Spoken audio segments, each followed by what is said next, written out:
हुजूर ने फरमाया किसी बीमार को देख के, मुसीबत वाले को देख के ये दुआ पढ़ो, तुम उस मुसीबत में शिकार नहीं होंगे।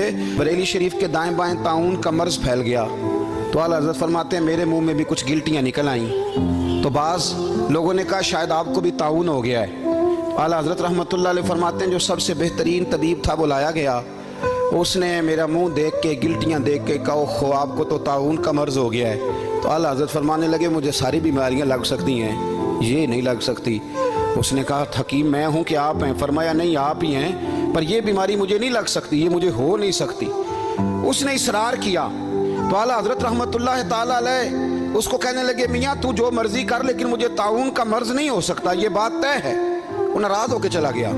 अब ताउन की जो गिल्टियाँ होती थी ना वो बड़े बड़े महीनों नहीं जाती थी, तकलीफ रहती थी। आला हज़रत कहते हैं मैंने उसी रात ना थोड़ी सी काली मिर्चों का सफ़ूफ बनाया और मिसवाक में रख के जब मुंह के अंदर छिड़का तो थोड़ा सा खून निकला और मेरा मुंह बिल्कुल ठीक हो गया। सवेरे मैंने कहा बुलाओ ना अपने हकीम को जो कहता था ताउन हो गया है।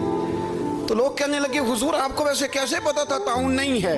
फरमाने लगे पता इस तरह था कि अल्लाह के रसूल सल्लल्लाहु अलैहि वसल्लम ने एक दुआ इरशाद फरमाई है। फरमाया किसी मरीज़ को देख के पढ़ लो अल्हम्दुलिल्लाहिल्लज़ी मिम्मब्तलाका बिही वफ़द्दलनी अला कसीरिम मिम्मन खलका तफ़दीला।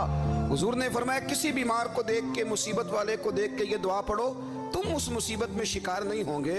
फरमाने लगे मैंने ताउन के मरीज़ को देख के दुआ पढ़ ली थी, तारे टूट सकते हैं, चांद गिर सकता है, सूरज अपनी जगह छोड़ सकता है, पर मदीने वाले महबूब की बात गलत नहीं हो सकती।